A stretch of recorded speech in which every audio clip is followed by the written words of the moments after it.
अस्सलाम वालेकुम। फैसल अब्बासी आपकी खिदमत में हाजिर है। सबसे पहले पाकिस्तान की फ़ौज को सलाम, फ़ज़ाइया को, बहरी को, बर्री फ़ौज को सलाम, पाकिस्तान के उन गुमनाम हीरोज़ को सलाम जो पाकिस्तान की इंटेलिजेंस के फ़राइज़ अंजाम देते हैं, पाकिस्तान की हुकूमत को सलाम, हुकूमत के कारिंदों को सलाम, पाकिस्तान की कौम को सलाम। वो कौम जिसने यकजहती, हुब्बुल वतनी, कुर्बानी, जज्बा, इसार, बहादुरी, शुजाहत सबका मुजाहरा किया। अल्फाज नहीं है।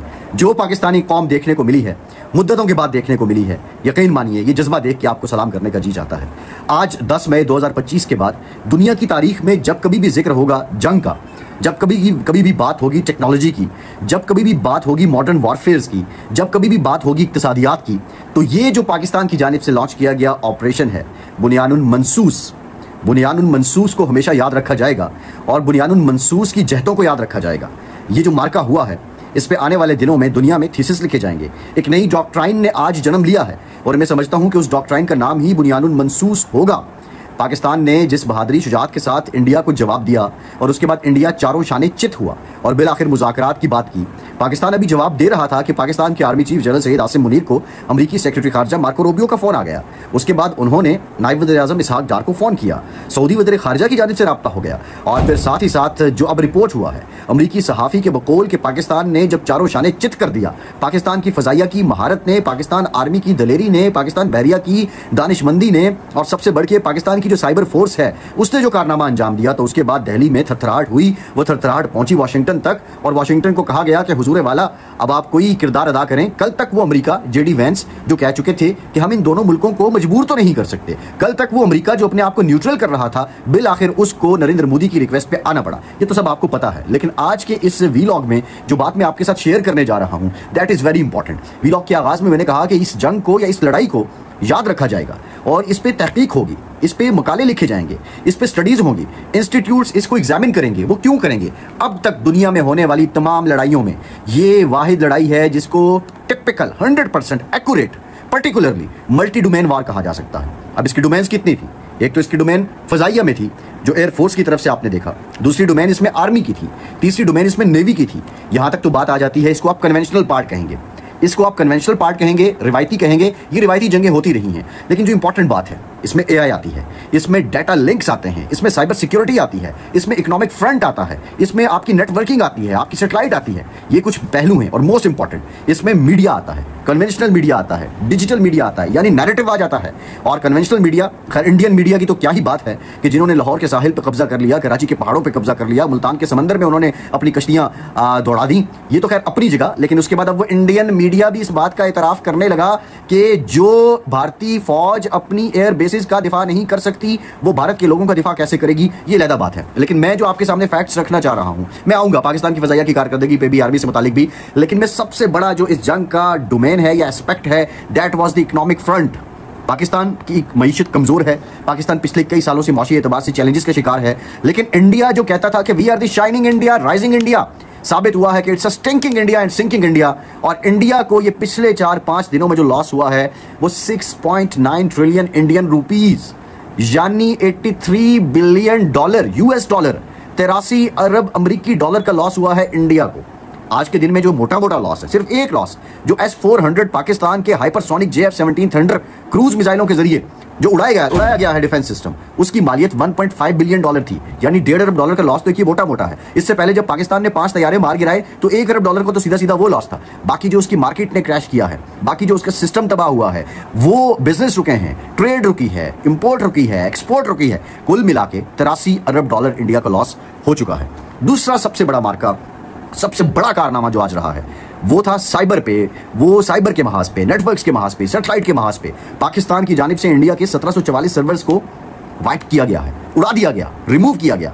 13 गवर्नमेंट वेबसाइट्स हैं, बीजेपी की वेबसाइट को पाकिस्तान ने हिट किया, हैक किया है, 13 गवर्नमेंट की साइट्स को हैक किया है। रेलवे का निजाम उनका कोलैप्स हो गया है। 70% पाकिस्तान के साइबर अटैक के बाद इंडिया के जो ग्रिड स्टेशन हैं उनकी साइट्स को, उनके ऑपरेटर्स को हैक कर लिया गया है। जीपीएस जो है उनके सिग्नल्स रोक दिए गए हैं। सबसे इंपॉर्टेंट जो उनकी सैटेलाइट थी जो कम्युनिकेट कर रही थी एयर डिफेंस सिस्टम को, उसको जैम कर दिया गया। वो बिल्कुल एक अंधेरे में अंधे गूंगे बहरे हो चुके थे इंडियंस, और अभी तक उनके ये हालात हैं।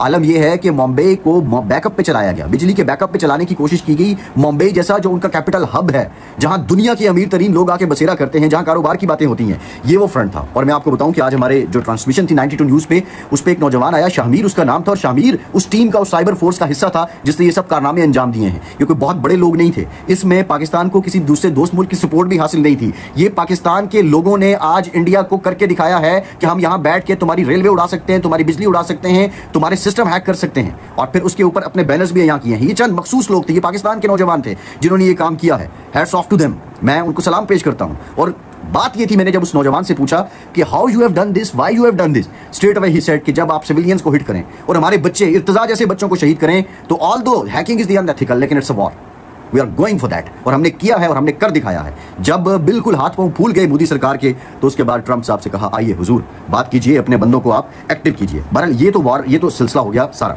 बाकी पाकिस्तान के लिए जो कामयाबी रही है, इंडिया ने बहुत कोशिशें की। पाकिस्तान के जो प्लानिंग अफेयर्स का है, उस साइट को हैक करके उन्होंने एक अपील, फेक अपील की थी कि पाकिस्तान इंडिया के जो मुश्तरका ये जो जंग है, इस वजह से पाकिस्तान को जो है मदद की जरूरत है, आलमी इदारे मदद करें, वो फेक था। लेकिन उसी दिन IMF की जानिब से जो पाकिस्तान की अगली किस्त थी, उसको जारी किया जाता है।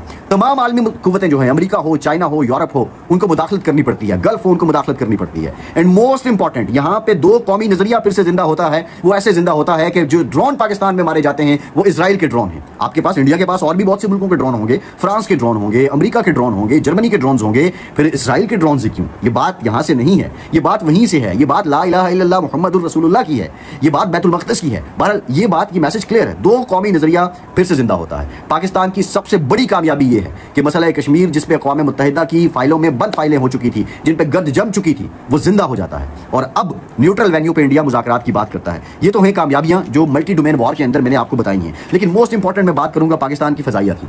पाकिस्तान की फ़ज़ाइया ने, कल पाकिस्तान में भी तनकीद हो रही थी, उनके ड्रोन्स आ रहे हैं, क्या हमारे पास सिस्टम नहीं है, हम उनको हार्ड किल क्यों नहीं कर रहे? तो बताया गया कि इस वजह से नहीं कर रहे थे कि आज बुनियानुल मरसूस के अंदर जो हमारी हिकमत अमली थी, आप विजुअल्स देख रहे हैं, पाकिस्तान की JF-17 थंडर, पाकिस्तान के J-10, आज चाइना के लिए बहुत बड़ा दिन है।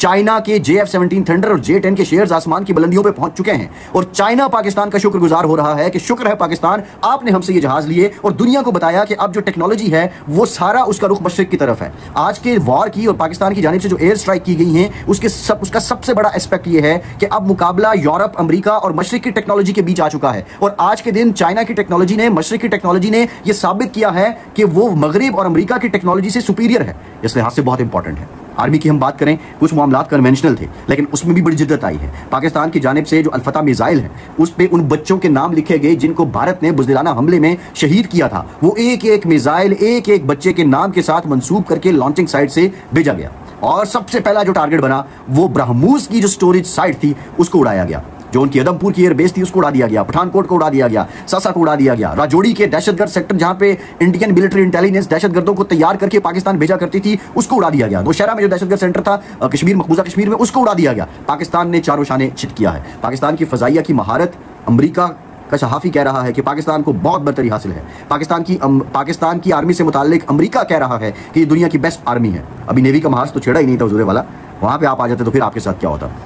डाटा लिंक, पूरा track and trace system, Bharat ने बड़ी कोशिशें की, सबको ड्रोन भेजने के बावजूद। साइबर सिक्योरिटी से मुतालिक बताया, इकोनॉमिक फ्रंट से मुतालिक आपको बताया। सबसे इंपॉर्टेंट बात यह है कि पाकिस्तान की कौम इकट्ठी हुई है। पाकिस्तान की कौम का वो मोराल जो डाउन था वो ऊपर गया है। पाकिस्तान के अंदर लोग अपनी जमात, अपना सेक्टर, अपनी रंग, अपना सूबा, अपना कबीला, अपनी जबान छोड़कर सिर्फ एक सब्ज लाली परचम के साए तले पाक फौज और पाकिस्तान की हुकूमत के साथ खड़े हुए हैं। ये मौका पाकिस्तान को बहुत सालों के बाद देखने को मिला है और इसके लिए थैंक्स टू इंडिया कि तुमने ये बुज़दिली की, ये जारियत की और हमें मौका दिया कि हम एक मुट्ठी होने का सबूत दे सकें। And we have done that.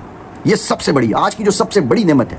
I was seeing, कल जब वो ग्लिम्स सामने आए कि एक रेंजर्स एहलकार के साथ एक सिविलियन भी बंदूक लेकर ड्रोन को हिट कर रहा है, तो मेरी आंखों में आंसू आ गए। मैंने ये जज्बा देखा। ड्रोन वीडियोस देखें, लड़का एक रिपोर्ट कर रहा है कि यहाँ पे ड्रोन गिरा और एक लड़का उठा के भाग गया है। मिसाइलों को कांधे पे उठा के ये कौम बारात निकाल रही है, जुलूस निकाल रही है। ये वो कौम है। इस कौम ने साबित किया है कि इसको कोई शिकस्त नहीं दे सकता। बुनियानुल मरसूस 100% उस आइडियोलॉजी पे था जो पाकिस्तान का बुनियादी असास है। पाकिस्तान के बुनियादी असास इस्लामी तालीमात हैं। ये पाकिस्तान एक ऐसी दरसगाह है, एक ऐसी लेबॉरेटरी है कि जिसमें हम इस्लाम की प्रैक्टिस करते हैं। दुनिया का कोई ऐसा मुल्क नहीं है कि जिसमें इतने सेक्ट्स हों, एक ही जगह पे रहते हों और इतने अमन के साथ रहते हों।